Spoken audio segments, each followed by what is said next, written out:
Merci beaucoup, chers amis. Merci d'être venus parfois de loin. C'est une véritable joie pour moi de vous retrouver de nouveau ici cette année à Domrémy, et je veux saluer et remercier tout particulièrement ceux qui se sont démenés pour que cette journée soit une réussite. Merci à Stéphane Perry, à toute l'équipe qui l'entoure, à Antoine Camus, le voisin bourguignon, vous pouvez les applaudir. Merci évidemment à l'indispensable Agnès Marion et bien sûr merci à tous les bénévoles qui assurent la sécurité, qui sont derrière les stands ou évidemment derrière la tireuse à bière, élément central de cette journée. Et merci à vous, dont je sais que vous êtes nombreux à être parfois venus de loin, vous êtes levés tôt le matin, vous avez fait de la route, parfois beaucoup de route, pour venir rendre hommage à notre belle Jeanne d'Arc. Et donc je vous remercie de nouveau, sincèrement, vous pouvez vous-même vous applaudir. Comme vous d'ailleurs, je crois, en politique comme pour une société, à la nécessité des rites. Les rites qui rassemblent les hommes. Et c'est pourquoi nous avons décidé, il y a un an de cela, à l'issue d'un été un peu tumultueux électoralement, de nous lancer dans cette nouvelle aventure avec Identité Liberté. Et j'ai souhaité, avec notre mouvement, que nous fassions de ce rendez-vous de Domrémy un rendez-vous marquant de notre année et donc de notre ADN politique. Oui, en ce 1er mai, Domrémy est le lieu où nous devons être.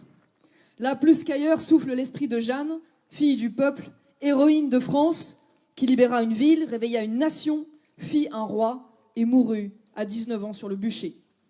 Pour qui croit en la France, Domrémy est un lieu qui élève l'âme, et en particulier l'âme française. Il y a à peine une heure, nous étions devant la maison qui a vu naître Jeanne. Nous marchions sur le sol qu'elle a foulé, nous passions devant l'église où la future sainte fut baptisée. Et vous savez l'importance que la figure de Jeanne peut avoir dans mon héritage politique et personnel. L'âme éblouissante de cette petite paysanne de France qui fut en quelques années rien de moins que visionnaire, général d'armée, théologien, martyr, qui tantôt fascine et tantôt console dans les moments de découragement. D'aussi loin que je me souvienne, j'ai entendu son prénom. Elle était presque une figure familière dans mon quotidien. L'image pure, l'image inaltérée du courage et du dévouement. Alors je sais que la police des symboles ne réserve qu'ironie ou moquerie en général pour quiconque à droite parle aujourd'hui de Jeanne d'Arc. Pourtant, femme, guerrière, commandant à des hommes, elle aurait tout pour plaire à nos féministes de gauche. Mais voilà, Jeanne possède à leurs yeux un défaut majeur et au nôtre une vertu infinie. Elle était patriote. Elle ne voyait de justice que dans la libération de son pays. Elle avait un autre défaut terrible aussi pour cette gauche, elle était chrétienne. Et elle puisait sa force dans les voies de Saint-Michel, de Sainte-Catherine et de Sainte-Marguerite.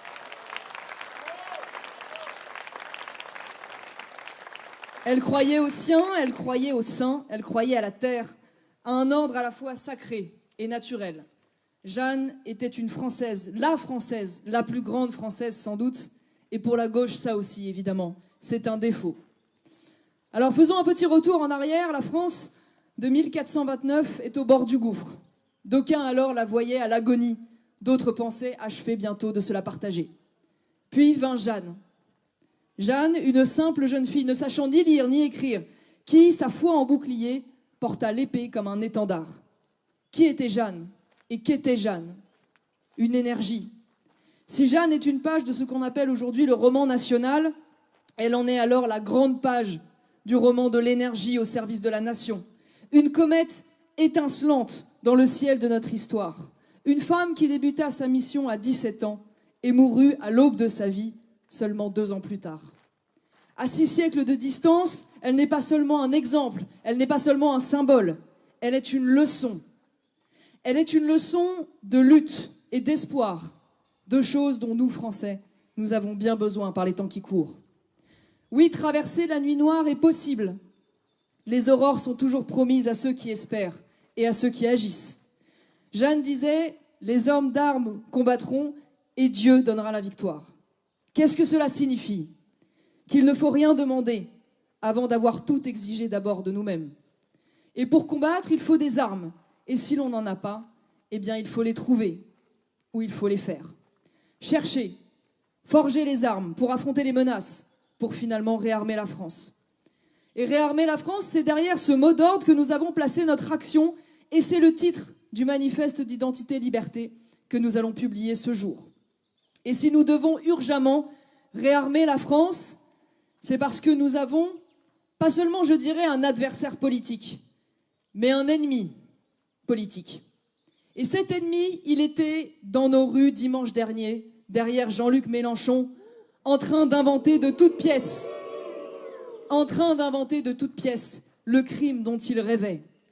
Ah oui, ils en rêvaient de pouvoir enfin sauter sur l'événement qui leur permettrait de traiter les Français de sales racistes et de sales islamophobes.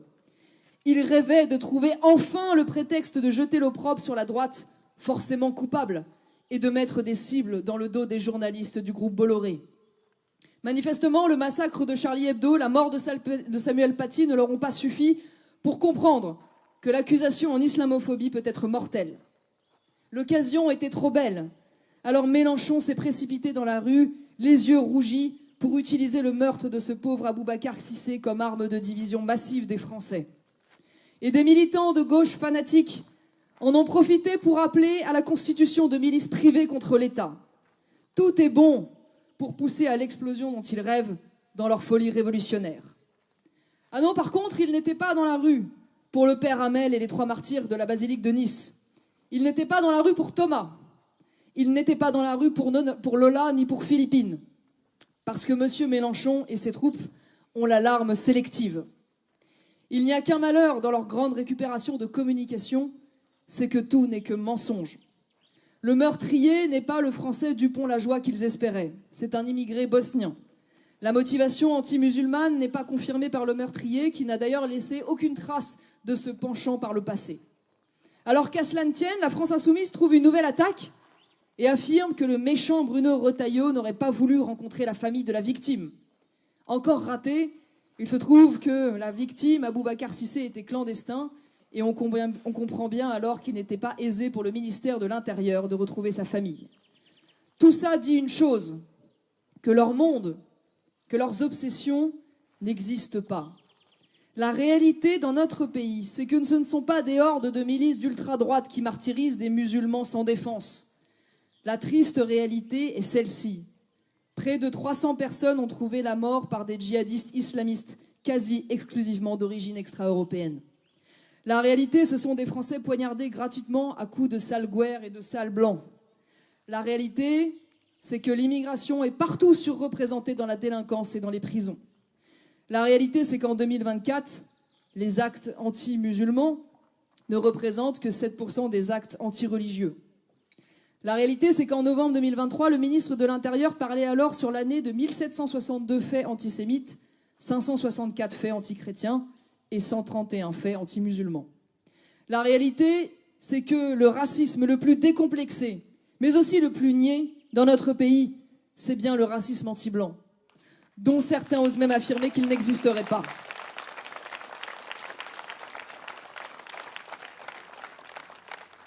Alors pour eux, les Français et les Françaises sont priés de se faire insulter, frapper, violer et tuer en silence. Leur souffrance n'existe pas. Pire, leur souffrance ne doit pas exister.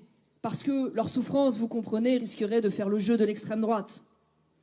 Mais alors, face à toutes ces injustices et toute cette ignominie, tournons notre regard vers Jeanne, ce symbole sublime de l'amour et du souvenir de la patrie.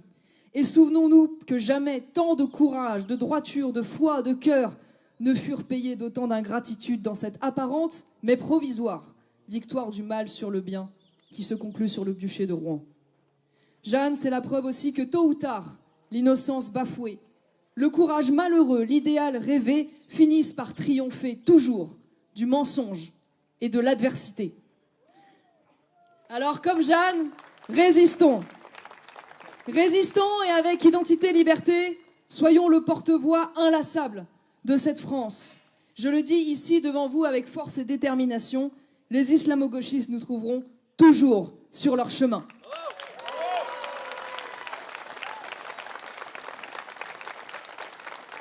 Parce que contrairement à eux, nous croyons en une France fidèle à son héritage, ancrée dans une civilisation européenne et chrétienne, souveraine dans ses choix et libre dans son économie.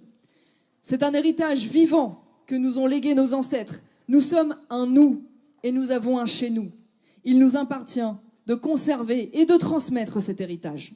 Et nous savons par les temps qui courent que c'est une responsabilité immense face aux grands défis et aux grands dangers du XXIe siècle.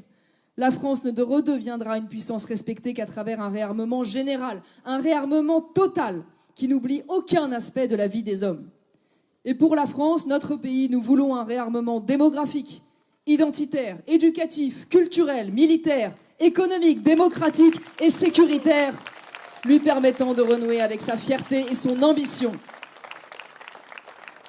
Parce que la croissance démographique, c'est la mort. La dénatalité, c'est la disparition. L'avenir d'un peuple réside en tout premier lieu dans sa capacité à se perpétuer et à se renouveler. L'immigration de remplacement ne peut être une solution à l'effondrement de la natalité française. Nous le disons haut et fort, c'est notre plus vibrante profession de foi. L'avenir de la France et de l'Europe passe par les berceaux de nos enfants et non par les bateaux de migrants. Seuls les écologistes fous peuvent penser que stériliser mentalement un peuple serait bon pour la planète. Un sondage prétendait en 2022 qu'un tiers des Françaises en âge de donner la vie ne voulaient pas avoir d'enfants. Un tiers des Françaises. L'extrême gauche a inventé le terme de militants dénatalistes pour désigner ceux et celles qui prônent autour d'eux l'impératif moral de ne pas se reproduire au prétexte de sauver l'environnement. Comment ne pas voir derrière ce discours de la disparition, de la mort programmée d'un peuple, une maladie de l'âme, un épuisement des forces vitales? Comment ne pas voir aussi que ce mouvement s'inscrit dans un culte du moi qui renie les ancêtres, qui culpabilise les vivants et qui, appelant à la non-perpétuation, aspire tout simplement au vide. Oui, le gauchisme est un nihilisme. Il ne veut pas le bien, il veut le rien. Alors avec Identité et Liberté, nous faisons de la natalité et de la famille une priorité sociale, une priorité politique. Et cette priorité sociale exige bien sûr une priorité nationale, une préférence nationale pour les Français dans l'accès au logement social et aux aides sociales non contributives. Réarmer démographiquement, c'est aussi forcément vouloir un réarmement éducatif. Et c'est à l'université, en particulier, que le combat doit être mené. Là, plus encore qu'ailleurs, la subversion du réel, la subversion des mots, des faits et des valeurs gagne du terrain. Ce qu'on appelle le wokisme, qui n'est que l'énième avatar de toutes les idéologies de la table rase, est un mal absolu pour toute société équilibrée. Le wokisme, ce n'est pas que la déconstruction, c'est la destruction, c'est le chaos mental. Exposer des jeunes esprits à cette machine, négation de tout ordre, réfutation même de la biologie, c'est les mettre en danger. Et pour faire face, il faut aussi, là encore, défendre la liberté académique face au nouveau totalitarisme qui s'exprime sur des campus où on empêche des étudiants d'accéder à leurs cours ou à des profs de pouvoir le délivrer dans des amphithéâtres. Et c'est bien conscient d'ailleurs que de cette dérive et de la nécessité de créer un autre modèle, un contre-Sciences Po, que nous avons, voici quelques années maintenant, lancé l'ICEP avec Thibaut Monnier, ici présent, que je remercie. Et qui est aujourd'hui député d'Identité Liberté, aux côtés d'Eddie Casterman et d'Anne Sicard. Vous pouvez là encore les applaudir, ils se battent tous les jours pour vous à l'Assemblée nationale. Alors le complément, évidemment naturel, de ce réarmement éducatif, c'est le réarmement culturel et je dirais même moral. Et d'abord, avant quelques principes, une évidence. La culture, c'est l'âme d'un peuple. Celle de la France est haute et belle, tout le monde nous le reconnaît. Elle est jeune de nombreux siècles. Elle s'est élevée en élevant précisément les cœurs et les esprits. Fidèle aux enseignements antiques de notre civilisation, attachée à l'élévation des cœurs, nous entendons réhabiliter la transmission du vrai, du bien et du beau.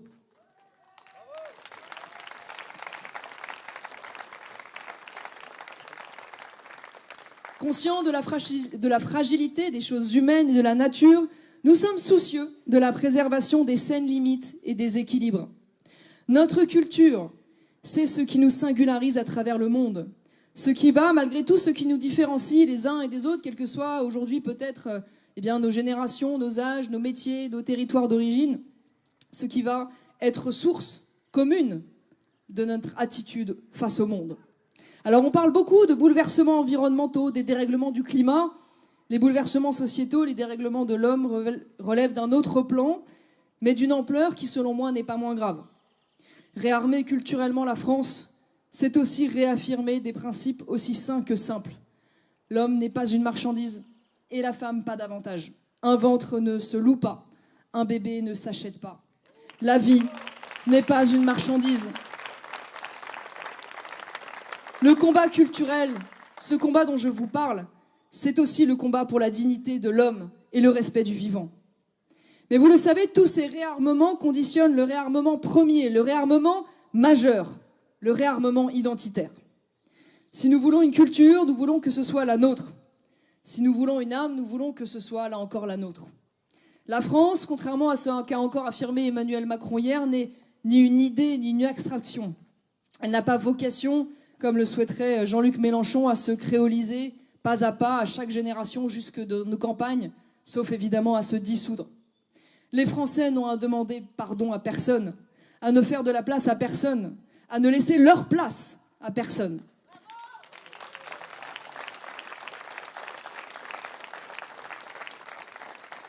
Sur la terre de leur père, abreuvés de tant de sang versé pour que la France perdure, ils sont chez eux. Et croyez-moi, ils vont le rester. La submersion migratoire est une atteinte au droit des peuples à demeurer eux-mêmes. L'islamisation de la France, c'est la disparition de la France. Un pays qui pourrait avoir la même géographie, les mêmes frontières, peut-être le même nom, mais qui, à la fin, n'aurait plus le même visage. Et alors sur ce terrain, plus que sur d'autres encore, il ne faut rien lâcher. Le danger est connu pourtant, il a été étudié, mesuré, cartographié. Ce qu'on peut désormais en apprendre est de l'ordre du détail opérationnel. Alors le ministre Bruno Retailleau annonce un rapport sur l'entrisme des islamistes frères musulmans. Très bien, mais pourquoi ? Pourquoi exactement ? Que pourrait-on apprendre qu'on ne sache déjà ? Tout sur le sujet a été dit, démontré, par nous, par d'autres, et ce depuis bien longtemps. Va-t-on par exemple apprendre que l'IESH, qui forme des imams à Château-Chinon, est le QG de l'islamisme et des frères musulmans en France ? J'en demandais déjà, en votre nom, la fermeture il y a 1 an pendant la campagne des européennes.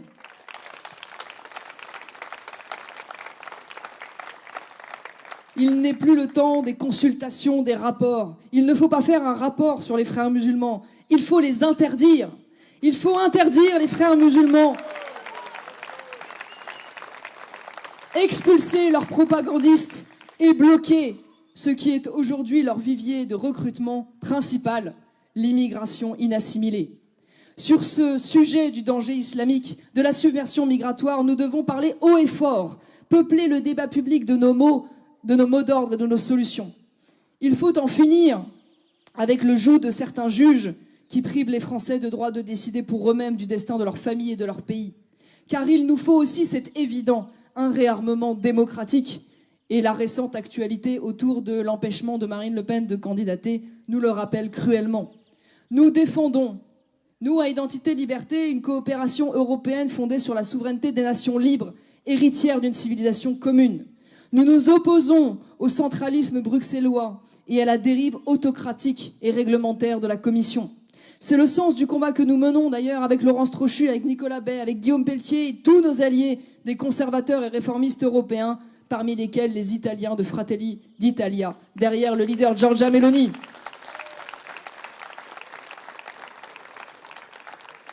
Pas plus que certains juges ou hautes juridictions pour qui l'état de droit est en fait un droit à se substituer au peuple, il n'y a pas.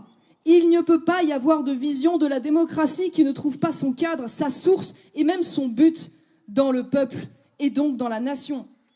Notre vision à ce sujet est finalement assez classique et donc ceux qui s'y opposent sont objectivement des antidémocrates. Il n'y aura pas de redressement national sans le rétablissement de la liberté d'expression et le recours régulier au référendum. Il faut à la parole comme à la décision rendre leur liberté.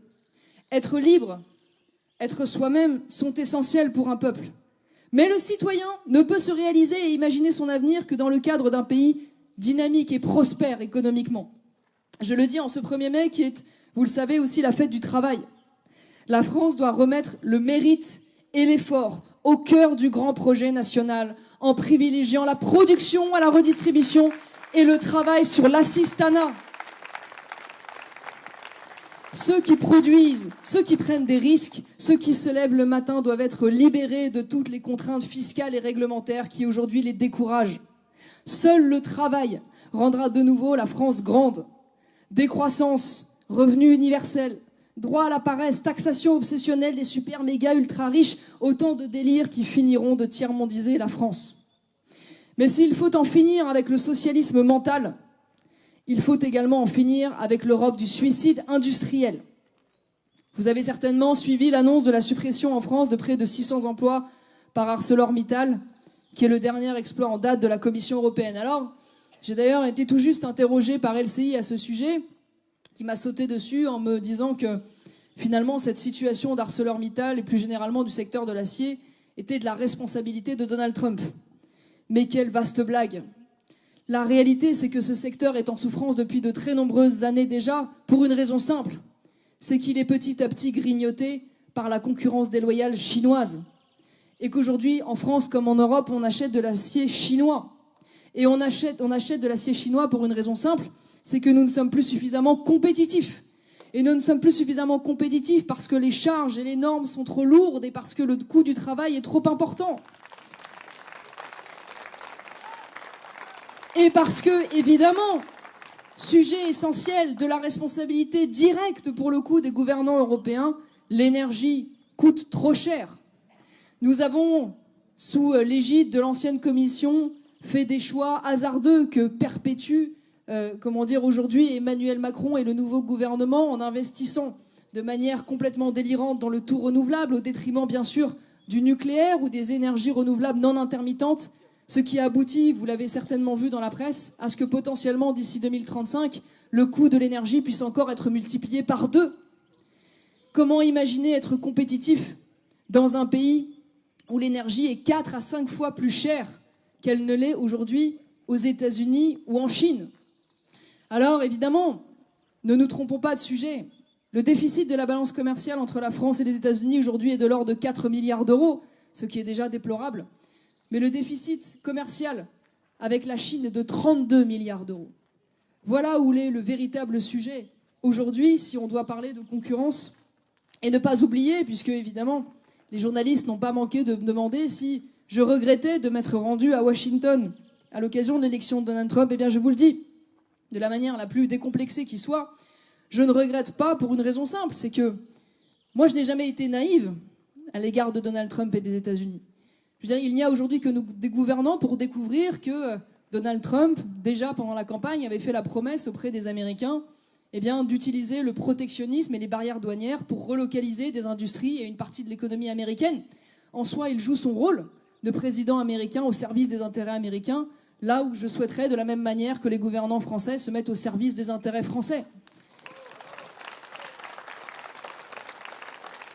Et je n'ai pas attendu, d'ailleurs, Donald Trump pour, depuis longtemps, moi, ma famille politique et d'autres défendent souvent envers et contre tout une logique de maintien des industries en France, là où beaucoup communiaient, vous vous en souvenez peut-être, à cette lubie de l'industrie sans usine.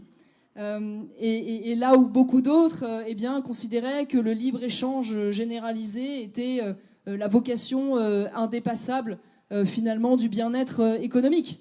Nous défendions déjà la logique de la protection face à la concurrence déloyale, là où précisément la Commission signait d'année en année de nouveaux traités de libre-échange. Et nous ne découvrons pas que oui, les États-Unis, comme d'autres, sont un concurrent, parfois un adversaire féroce sur le plan commercial.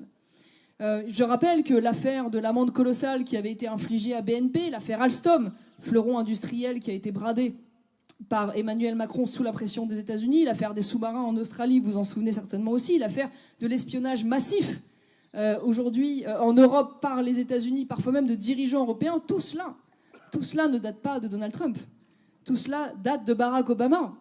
Et je n'ai pas souvenir à l'époque, pourtant, d'avoir entendu les belles âmes européennes qui, tout d'un coup, découvrent les mots indépendance et souveraineté, s'indigner de cela et se donner les moyens de résister précisément à cette concurrence féroce que jouent les États-Unis et d'autres pays depuis maintenant longtemps. Alors moi, je vous le dis, le moment est évidemment désagréable et douloureux à court terme, mais il y a une forme d'opportunité, puisque aujourd'hui, leur détestation de Donald Trump aboutit à ce que, enfin, en effet, les élites européennes commencent à considérer la possibilité de devoir se réarmer sur le plan militaire, devoir protéger les marchés éventuellement, devoir déréglementer, devoir renoncer au fameux Green Deal qui aboutit à la décroissance, et peut-être donc finalement marcher petit à petit vers cette idée d'une Europe indépendante pour laquelle nous nous battons envers et contre tout depuis tant d'années.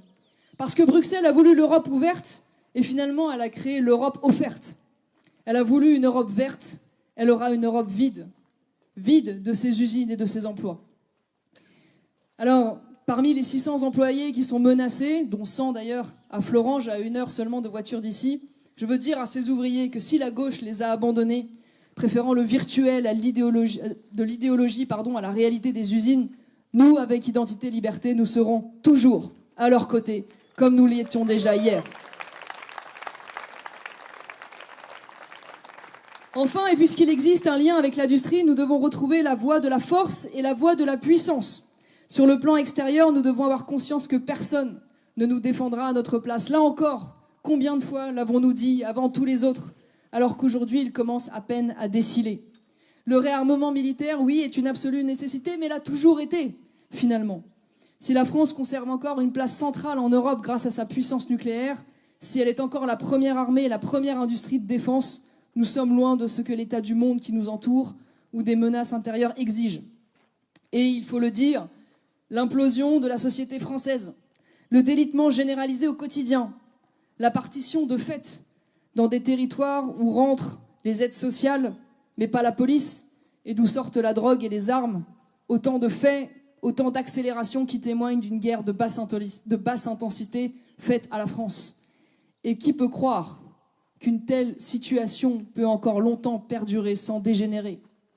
Parce que la fracture est là, territoriale, communautaire, sécuritaire et, disons-le, civilisationnelle. Cette fracture, c'est la fracture de 50 ans d'immigration et de renoncement. On nous a promis l'intégration, puis le vivre ensemble, puis l'inclusion. Toutes ces formules, c'était à chaque fois un pas en arrière, une capitulation. Les accommodements raisonnables à la chaîne. Eh bien ici, à Don Rémy, chez Jeanne, nous disons plus un pas en arrière, seulement des pas en avant vers la victoire et vers ce réarmement de la France, ce message fort que nous portons. Parce que notre projet politique, à nous, il ne découle pas des sondages, des études de marché politique. Il s'inscrit dans une conception du monde, charpentée par un ensemble de convictions, découlant de valeurs. Au sein du camp national, dans le champ des droites, nous avons notre personnalité politique, notre singularité. Mais notre singularité, c'est aussi d'être ceux qui, inlassablement, appelleront au rassemblement. Face au bloc central, nous voulons le bloc national. Face au nouveau Front populaire, nous voulons la coalition des droites. Parce que sans elle, il ne peut pas y avoir de victoire. Pas de victoire totale, c'est-à-dire de victoire électorale, mais aussi de réussite gouvernementale. Et je veux le dire ici sur la terre de Jeanne qui rassembla les Français derrière son étendard, quelles que soient les épreuves qu'il nous faudra encore affronter.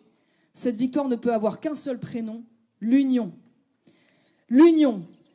Identité, liberté la portera inlassablement. Identité, liberté qui est un jeune mouvement, mais un mouvement qui a besoin de vous. J'ai besoin, nous avons besoin de vous. Donnez-nous la force d'être la voix d'un idéal, cet idéal dont je vous ai longuement parlé dans ce discours. Comme Jeanne, ensemble, soyons ceux qui croient plus que les autres. Soyons ceux qui se battent plus que les autres. Qui, s'il le faut, endurent parfois plus que les autres. Soyons la première ligne, celle du don total, celle qui rend possible tous les espoirs et toutes les victoires. Je vous remercie. Vive Jeanne d'Arc et vive la France!